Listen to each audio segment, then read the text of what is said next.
I'm William Andreessen, host of Speaking with Students, a part of the Education Podcast Network, just like the show you're listening to now. Shows in the network are individually owned, and opinions expressed may not reflect others. Find other interesting education podcasts at edupodcastnetwork.com. Hello, everybody, and welcome to another great episode of My EdTech Life. I am excited to be here with you all on this. Well, for me here in South Texas, it's a little drizzly, rainy, dark, overcast. We've got thunder and lightning, but other than that, we are here. We're excited. As usual, it's Saturday morning, and we get to chat with some amazing educators and practitioners that are doing some amazing things in the education space. But as always, my friends, thank you so much from the bottom of my heart for making my EdTech life what it is today. I am excited. Thank you again for all the likes, shares, the follows. Thank you for subscribing to our podcast, to our YouTube channel. So make sure that you share any of these great conversations that we have. Share them with your friends, share them with other teachers, and hopefully they can take some knowledge nuggets from them, and sprinkle them on to what they are already doing great. But I am excited about today because we've got a wonderful educator, we've got an author, and just in the little time that we were talking in the pre-chat, we were just so excited already. So I can tell this is going to be a great conversation. So I would love to welcome to our show today Dr. Michelle Haken, who is here, and we're going to be talking about all things SEL, enhancing SEL through arts and STEAM integration. So, Michelle, how are you doing this morning? I'm great. I don't want to make you feel jealous that the sun the sun is shining here and it's 80 degrees in Connecticut, but I am so grateful to be here. I love listening to your podcast. You always have like the best educators on sharing so many great ideas and strategies and tools that any teacher can use. Oh my gosh. Thank you so much, Michelle. I really appreciate that. That really means a lot and it really makes my day and fills my bucket. So thank you. And I would love to welcome Tanya here, who's joining us also here from South Texas. She's only maybe about 20-minute drive from me. So we're kind of basically neighbors. So thank you so much for joining us, Tanya. But I am excited to dive into today's conversation. So Michelle, the way this works, again, casual conversation. We're really just, going back and forth and just drawing out the best of the best out of what we're talking about today. And obviously, we definitely want to hear from you and your experience and your research and your authorship. And so I'm really excited to dive in. However, every time we start the show, I like to welcome my guests and ask them about their superhero origin story. Because as you know, every superhero has a start. Yeah. And of course, every guest that I have on my EdTech life, I really look up to them as a superhero because of their practice and what they're bringing into the education space. So, Michelle, can you tell us a little bit about your education journey? Sure. My education journey starts, I'll say, picture this.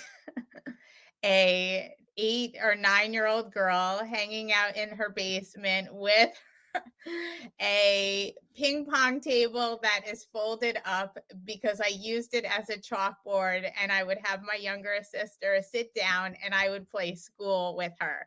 So obviously, as someone once told me, it was written in the stars that I would be a teacher. And I'm coming from a generation before me of teachers. My mom was a teacher and then went on to get another master's, and she's a counselor. So I was just hugely influenced by the teachers in my life, my mom especially, as well as all the other teachers that left a lasting imprint on me. And I actually started in elementary education. And then when I went to college, I wanted to work with older students, middle school, high school. So I ended up shifting, but all throughout college was working with young people, either doing different volunteer opportunities and then graduated with my teaching certificate and went right into teaching, and it was a love. I was teaching in New York City right out of college. I remember a woman told me right before the students came, sweetie, you need to put on some heels and some makeup. And I said, that's not me. And I really just had an amazing experience. And I will say one of the things that has impacted me greatly as a teacher, in addition to all my mentors, is the fact that I taught in New York City, and New York City was our textbook. It was There were so many resources for us, and I worked with so many different organizations. I was able to take my students to museums every month and see shows and explore the city, and that became our curriculum.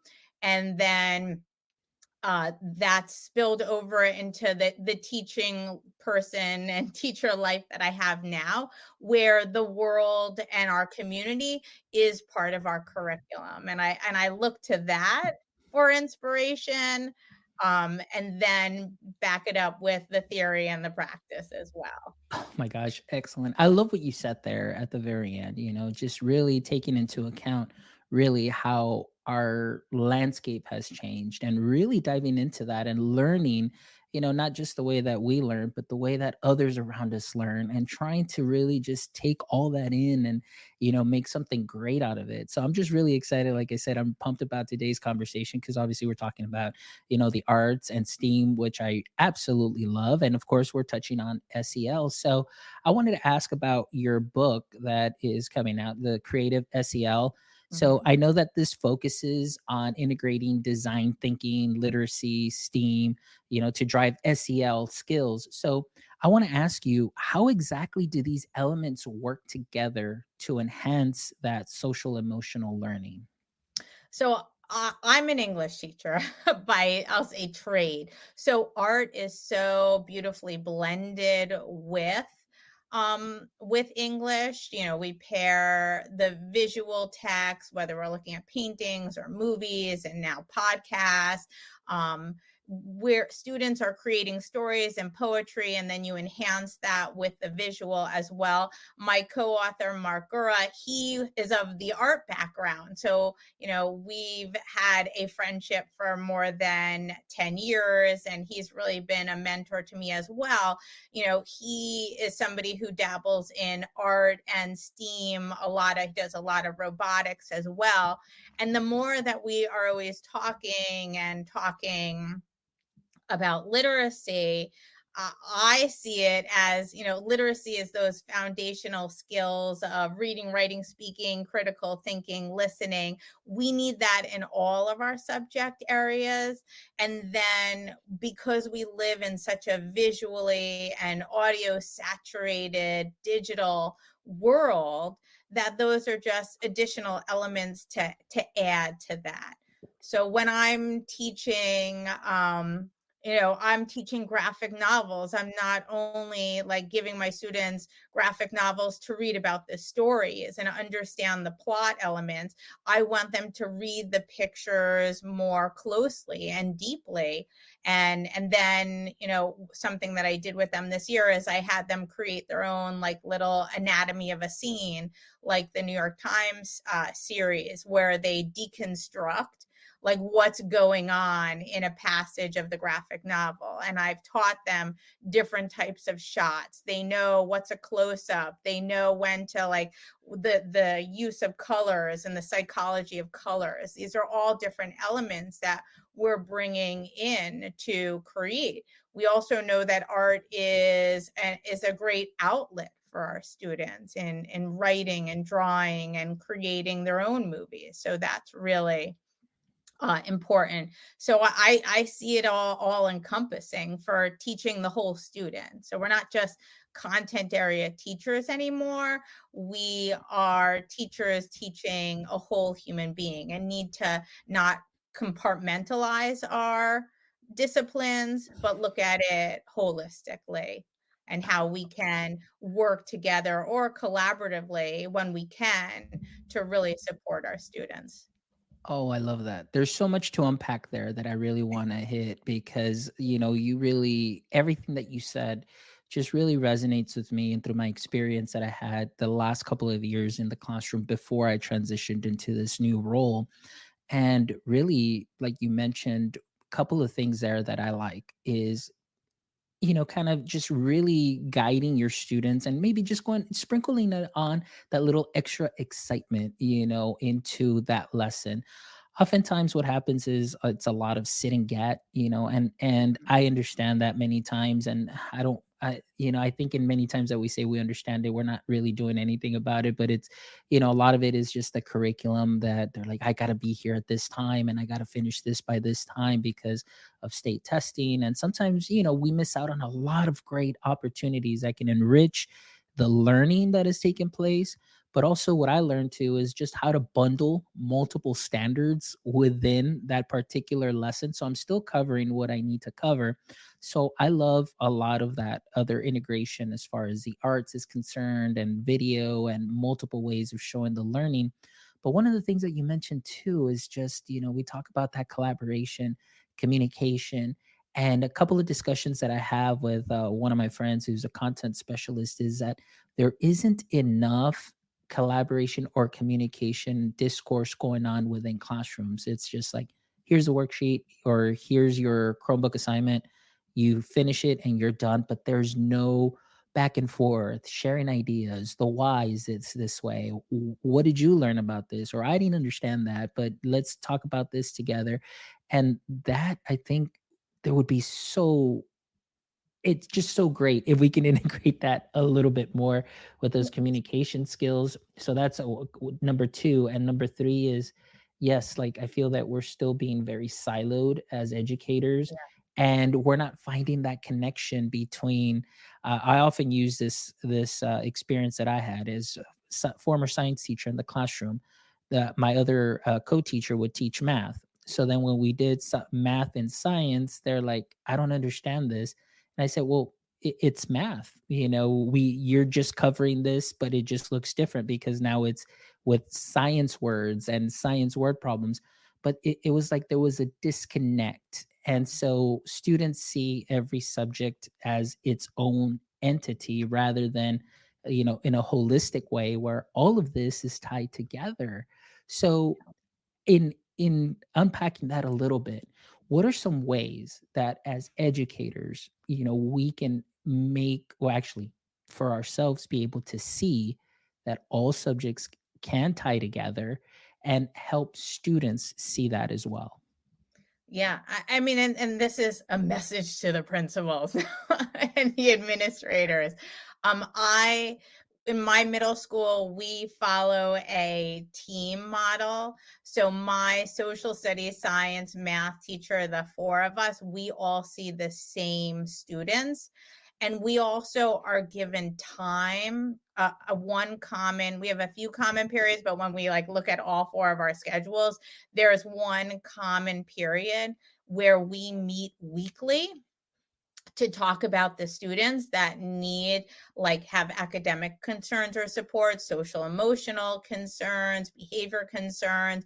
But that's also an opportunity for that cross curricular uh, like conversation. And I'll say that in the past like 8 years, the English department and the social studies department, we've worked very closely to like make sure our books sort of follow that eighth grade, like New York State curriculum. So my students are like learning Reconstruction. We're reading memoirs with social justice from different figures during that time. When I'm doing dystopia, my students are learning westward expansion and imperialism. We do World War II together. So we're sort of like always, my social studies and teacher and I are always talking about what are you doing? How can we pair it together? We actually did do a huge dystopian imperialism project together. In the past, I've done World War II projects together. We also want to be on the same page in terms of teaching writing to our students so that we're using the same academic language. With my science teacher, we've been talking about doing like an environmental science fiction piece. So that's always working with her together on that. Or, when I do investigative journalism, it takes on a science element. So we talk about science and what they're studying in physical and earth science. So I think like finding the time, I'll back it up first. If you don't have like a team model, who are the teachers that you connect with that you can build a relationship professionally as well as socially to help support your students academically? Administrators providing that time, that space, not taking the entire department meeting or faculty meeting time to tell you what we need to know, that like the jokes on Instagram and social media are, it could have been sent in an email, but use that time for that collaboration and that like cross curricular units of study. And I'm just talking about like the specific, those for like core academics, but then you have so many amazing encore classes like your arts, your world languages. I teach a media literacy class, so like I do a lot of media stuff with that. Having that conversation, or and for people to go around and share what they're working on or how they can collaborate, that's really the key. Trusting teachers to talk during specific times, and also providing them with resources or models or mentors, like check out this project I saw, or I saw this and I was really inspired by this. I think we should collaborate and do something like that, whether it's stop motion animation in your biology class, whether it's a cross curricular integrated unit between English and social studies, or even my planning time is the same as some of my world language teachers, so we're sitting together in the faculty room on our desktops and we're like comparing notes and what do you call this, and how have they learned about this grammar piece. So those are key elements. So, it all stems back to like the integrated thematic instruction from the 90s. And that's part of how I was trained, that brain compatible and then integrated across curriculum. Oh, I love So that. they And everything like that, I wish that there would be more of that integration. At least through my experience, we got to experience a little bit of that, but just because I was just kind of trying to push and be like, "Hey, how are you doing this?" and and trying to connect those lessons, and it was very successful, and I loved it. But we barely were scratching the surface. But the kiddos were definitely excited, and the learning and seeing that connection, and I feel that that's so important. And I kind of wanted to bring up an interview that I did probably like a year ago, or a little bit over a year ago, with during pandemic they had Morehouse College. They started doing all their courses online, or actually through the yeah, metaverse with the goggles. But one thing that I love, when I got to interview the faculty there, the ones that were doing everything through, Victory XR and putting the goggles on, is the fact that you had, fine arts or language arts, coming into a science class, and the students are seeing those connections. They're no longer siloed. You had history coming into science, and history coming into the arts, and it was just great to see that. So what you're describing to me is something very similar, but it could be so powerful if you have, obviously, the teachers are open to that, but also it's a culture that you kind of need to grow, and you need to definitely learn a little bit more from, and just really have a great team around you to be able to do those things. But I absolutely love that. So now I wanted to ask you too, as far as the research behind integrating SEL and creativity, how exactly, or what have you found that helps support student mental health and that critical skills development? in integrating SEL and the arts? So with, when our I'll say our background with in putting together this book was really about looking at the Castle Five and how they break down social emotional learning. And it's not just like relationship skills or it's broken down into smaller pieces, and what are those pieces that we're already using and doing to help us to, you know, deal with stress, to build relationships, to be more metacognitive with our thinking.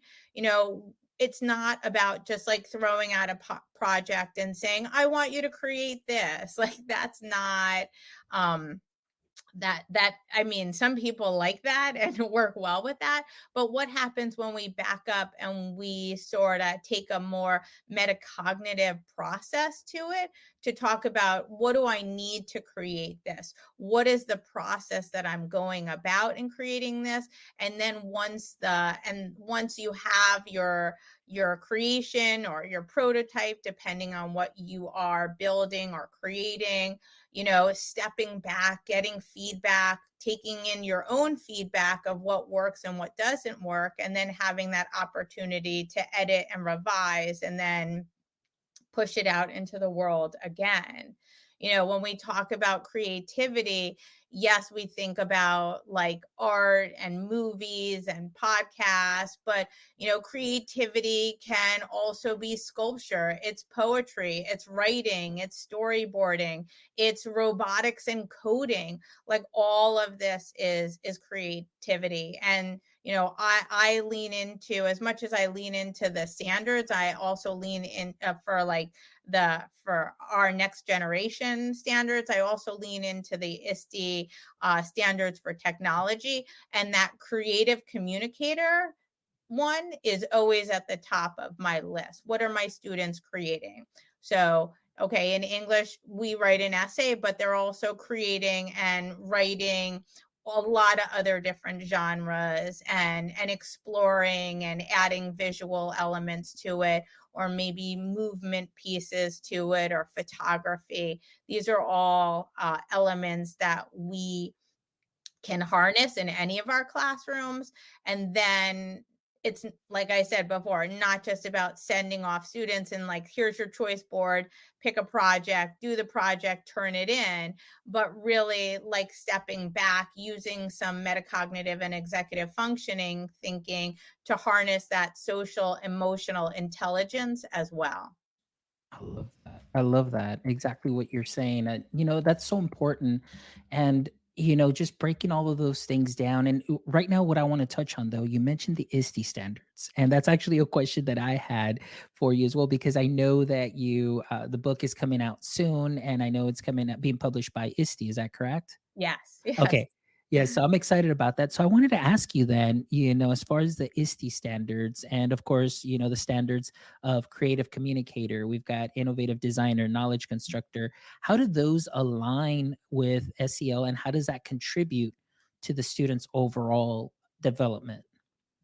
It depends on the standard, but it's again the whole person, 21st century skills. We want our students to be able to, I'm going to say it again, read, write, speak, think, listen. But we also need them to read and write critically and closely all different texts. Can they read a print text, a digital text, a video text, listen to a podcast and gain those key ideas out of it? When they are interacting online, are they practicing the habits of digital citizens in positive ways? Are they, when we're innovative designers, that's our creativity piece. If we're asking them to create something, as innovative designers, they're picking the medium, they're selecting the message. How are they able to, effectively tell the story that they're trying to with whatever their creation or their model prototype is? You know, these are the skills that students need both in school now and outside of school as well. Like, think about all your podcasters, your edu influencers. They're all these amazing creative communicators, and we want to bolster those in our classroom so students can be successful wherever they go and have those same skills. Oh, I love that. And you made so many great connections, and again, just so reminiscent of classroom, the time that I had in classroom, and we were talking a little bit about this earlier. You mentioned right now one thing that I love that I always highlight. Not just with you, but any guest that comes in and always talks about giving students the opportunity to present their learning in a way that maybe they're passionate about, or in a way that they understand and they can convey their learning. When I got into elementary, I think that's really where I honed in a lot of skills, and working with fifth and sixth graders to me was just wonderful, and being able to try things out and do things that are new, but allowing them to build up these skills through the use of tech integration. But what I loved about it that you mentioned is, and we were talking about it pre-chat, many times when you give the students the choice of how they want to present their learning, sometimes they can just blow you away with something that you had no idea that they were able to, well, number one, that they were able to do or produce, but then you see that they really have an understanding of that concept. And many times I think as teachers, we don't give our students enough credit that they, number one, that they can do the tech, and so just with the little that you would teach them, whether it's for slide presentation, or using screencasting, or even creating a presentation of being speaking up front, things of that sort. That helped me, number one, understand the students' thought process, very well, because I can't have a conversation with all 27 all at once and really dive in deep during a class setting. But in what they're turning into me, I get to see, number one, what they're passionate about, what they feel comfortable with, but also the way that they share their learning. It really allows me to, uh, you know, upsell.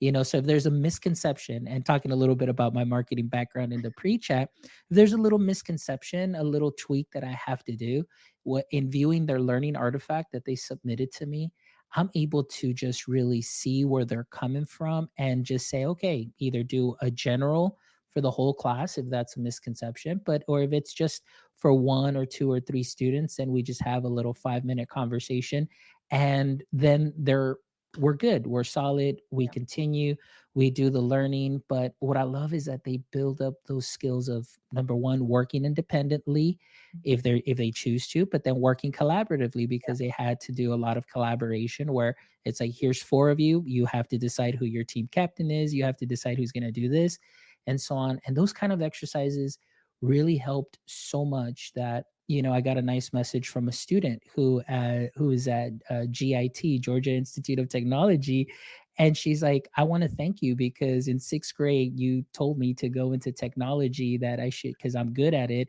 And now she's at GIT, and I'm like, because we had those kind of learning That's awesome. experiences in the class. So, you're absolutely right. I love that it builds student confidence. I love that SEL component where, the communication, you're making new friends. And I think one thing that I love the most that I want to highlight is, oftentimes a lot of my students found out that they had more in common with Yeah. students that they normally would not hang around with than they thought. And then later on, it was like, hey, they become the best of friends. And Yeah. that's all it took within that learning process. So in that SEL, in that like whole student process, you have the process, you have the product, and then for me, an important element that also brings in that social emotional learning piece of like knowing yourself and being able to articulate about yourself is the reflection, and like always providing some sort of reflection at the end of a project, at the end of a long process, to say, what worked well, what didn't work well. And that might be as simple as like you know three things that your takeaways are, to more of a Google form, um with a big project my students did that was like a choice board, and it was a menu, and they had to do a few things to add up to a certain amount of points. One of the questions I asked on the Google form reflection was it was a scale question. So it was like, how did this project go for you? Was it easy peasy, or did you feel like Sisyphus rolling the boulder up the mountain every day? And it was just interesting to see where people would put themselves on the scale. And then you might ask, like, if they did work with a person, how was working with that person? And keeping that information, like letting them know, like, I'm not sharing this with anybody, but this is, and you're not being graded on this reflection, but this helps me to learn more about your takeaways in addition to just like the content you shared. Awesome. And that's All a right. No, definitely. So, kind of going along that line, we talked a little bit in the pre-chat too. Oftentimes, people will bring out a book, and then as teachers, we may read it or something, and then it's like, oh, it just feels like, something else is being added on and so on. But we talked about how really it's things that we are already doing as teachers during our daily practice. And all we're doing is, like I always like to say, just sprinkle in on a little bit of magic to what you are already doing great. So my next question to you is, so you've given us some of your experience and what you've seen, and of course through the research. But now, as far as your practice, how do you, maybe giving us an example of a lesson or an activity that you would do where you integrate some of these, arts or STEAM, concepts within your lesson, and again, like you're sprinkling them on into your lesson. What would be some examples for a teacher to just be put at ease and say, hey, no, I already do that, and so all I'm doing is just this little component? What are your thoughts there?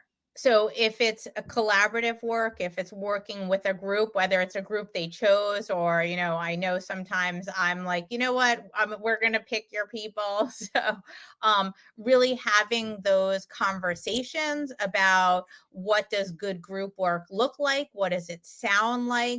Putting those like I statements up for students on like chart paper or an anchor chart that says, when they're having their book discussions or when they're creating their project together, and stopping even to say, like, I really love the way that Lexi and Aiden and Ronia and Miu's group is working, because I overheard right at the end of the lesson when you bring everybody back together. So just being very intent on what we're focusing on, what we're aiming for is a big element. And then also when it comes to like a multi-step project, because those are really hard for all students. Like if you're having, and it needs to have multiple components, I'm more of the UDL background, where like here's a graphic organizer. If this helps you, use it. Here's the grading rubric. Here's the checklist. Sometimes we're building the rubric together, but like even again, having those conversations before or after work of like what worked well for you today, or what are you going to work on today? Like this project, when we break it down, here are the 5 different steps that you need to do. What are you going to do first?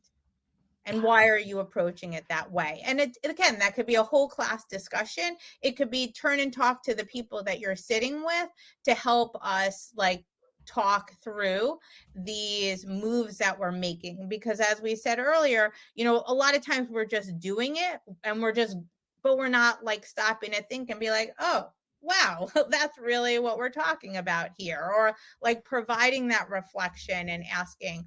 These are all just, again, ways to help build students' social emotional intelligence so that they're able to effectively communicate with others, with us as their teachers and their facilitators and their coaches, of like, this is how I learn best. That's what I want my students to be able to do when they go to high school, is to say, I know this is the best note-taking strategy for me. Or when you provide, or like you've provided me with graphic organizers, now I think I can make my own. Like these are just little academic moves to help us through the projects and the lessons that we're doing with our students. Yeah, and everything that you said there is it's things that we already do. And I know, and again, just speaking from my experience, really it's just setting that tone at the very beginning of the year, and really building that relationships and just really doing the expectations. I was one of those teachers that I didn't start teaching day one. There's teachers that immediately day one they start teaching. I would wait the whole week, and I really wanted to get to know my students. And I said, by week's end, I'm going to memorize well, not memorize, I'm going to learn your names. I'm going to learn all the pronunciations. I'm going to learn what, maybe if you have a nickname, whatever you want to be called. But then, building that community, because they may know themselves from prior years, but I'm just getting to know them. So they're brand new. They're a brand new family for me. And one thing that I experienced just in that taking that time, oftentimes teachers would say, "Oh, you're falling behind. We're already over here. We're a week. We're 2 weeks. But going back to what we talked a little bit about pre-chat and even here that I mentioned was the ability that the students already knew what the expectations were. And then, of course, building in those reflective pieces. Then, as we go through our lessons, being able to bundle some standards. I would catch up, and then sometimes I would even get ahead of my colleagues because I was able to do that because of we already had those norms established. And I absolutely loved all those activities that you mentioned. I was like, man, if I would have thought about that too. So I learned some new things today too from you as well that I'm hoping that our audience members that are listening and are going to catch this can definitely implement into their current practice, because really it just feels like a sprinkle of awesomeness to what they are already doing great. Yes, and what you talked about in terms of building the community, that is so important. That's something that I'm always working on. So whether it's like little STEM challenges the first month of school to get to know who my students are, or it is about like seeing how they work together in groups or Yes. putting them together in teams. Again, giving them a little like no stakes pre-assessment to say like, okay, this is for me, it's not being graded, it helps me to know where I need to go moving forward.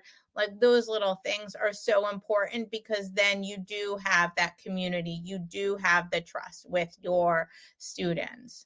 Excellent.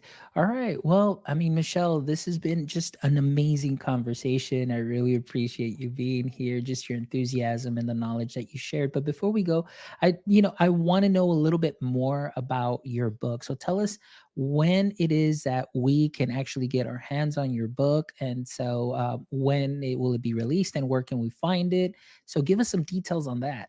Sure. I think it actually has already been released. Okay. So you can get a copy of Creative SEL using hands-on projects to boost social emotional learning.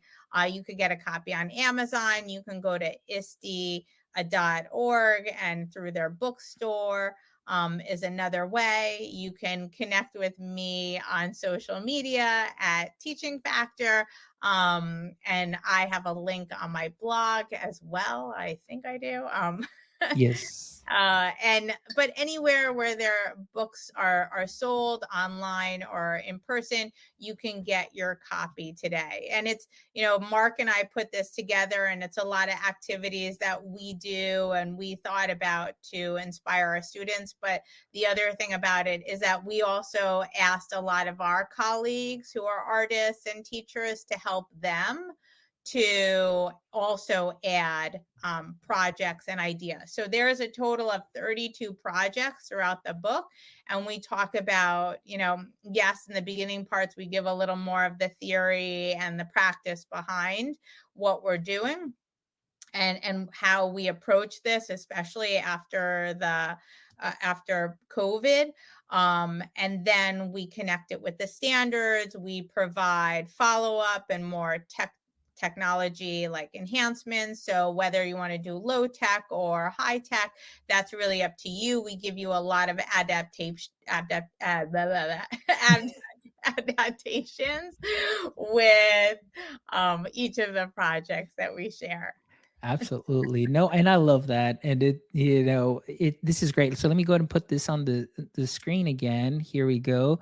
So this is the website, guys. So the teaching factor. All right, I have put the link into the chat, and of course that will all be in the show notes. And here is the book, SEL, using hands-on projects to boost social emotional learning, and it gives a description. All right. And so I'm definitely excited to get this book. I think I already got a notification that it might or should already be on its way from ISTE. So I Yes, do want to thank you for that, Michelle. I really appreciate it. And most absolutely. importantly, too, like I really appreciate the work that you're doing, the energy that you have. All your shares today are just golden nuggets of knowledge. Again, to just go back and sprinkle onto what you are already doing great. So thank you so much for connecting with us and being here this morning. But before we go, this is Josh's favorite segment here. And I want to thank Josh Tovad, who's an amazing administrator who's joining us here today. And we thank you, Mel, also for joining, Tanya for joining as well. Thank you all for all of that. And here we go. So, question number one, Michelle, in All the current state of education, what would you say is your current edu kryptonite? If my principal is not listening, I'm gonna say the kryptonite is my department meetings. Faculty meetings are a little better, but definitely my department meetings are a time suck. And sometimes parents who are denying their children's actions, that can definitely be a kryptonite for me. All right, good answer. That's Good the answer. hard truth. That's the way it goes. And I'm sure you're not the only educator that may feel that way at all. All right, here we go. Question number two. Ready. If you could have a billboard with anything on it, what would it be and why? Okay. So my sort of tagline, I have like two taglines that are like my like mottos and follow throughs. One is learn something new every day. So that's just, one thing I think is like part of being a teacher is that you are just constantly curious and a sponge, like looking, and everything is like new and exciting and seeking out more to explore and learn about. My second billboard, if I'm gifted to, or maybe we split it in half, would be say yes to everything. And that's like a motto I learned about 20 years ago. And I just sort of, even if it sounds crazy, I am like, yeah, I'll do it. Because you don't know what doors are going to open for you, and what that will lead to. For me, in terms of publishing, it started with getting involved in ISTE, joining the PLNs, and really like expanding when I felt I was looking for more. I was looking to learn more as a teacher in education to support myself and to support my students. And, I saw somebody on a thread who was looking for uh, chapters to contribute to a book that happened to be Mark, who I co-authored this book with. And I was like, yes, I'll do it. And from there, it just opened up so many more doors and connections, that's the one of the best things that like energizes me in my profession, when I'm Absolutely. looking for energy, or I need that little, like I'll say, like cupcake or a piece of chocolate to enhance my day. I love that. We'll definitely do that. We can do. I know here. I don't know how common it is there, but here sometimes we have those billboards that follow each other, so we could do that where we will have the first billboard, and then maybe a mile down or something we'll have that next billboard too. So absolutely, Or it could be a digital billboard that's like yeah, leasing that multiple too. sayings. We could go with that. Perfect. That works too as well. Excellent. All right. Last question. And here's Josh. This is what Josh says. Ask him a good one.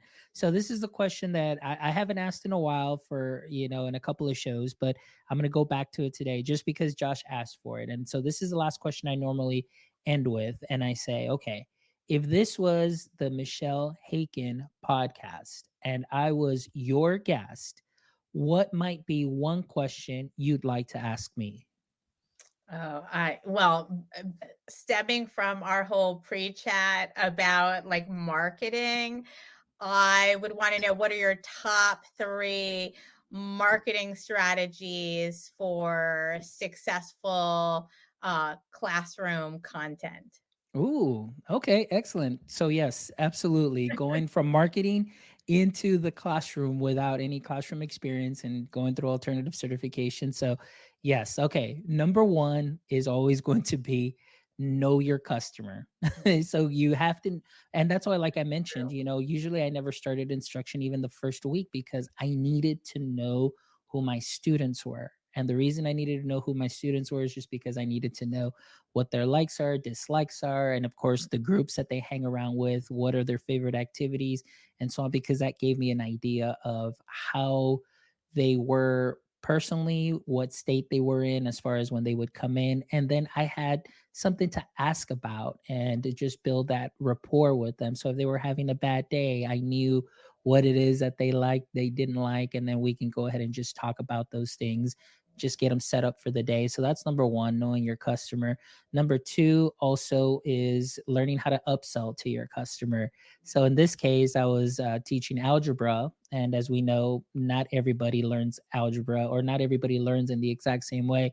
So I had to learn how to upsell my clients and teach them exactly the way that they needed to be taught, which again, it sounds like a lot of hard work, but it really wasn't once you've established number 1, because you already have that rapport. So then number 2 becomes a lot easier.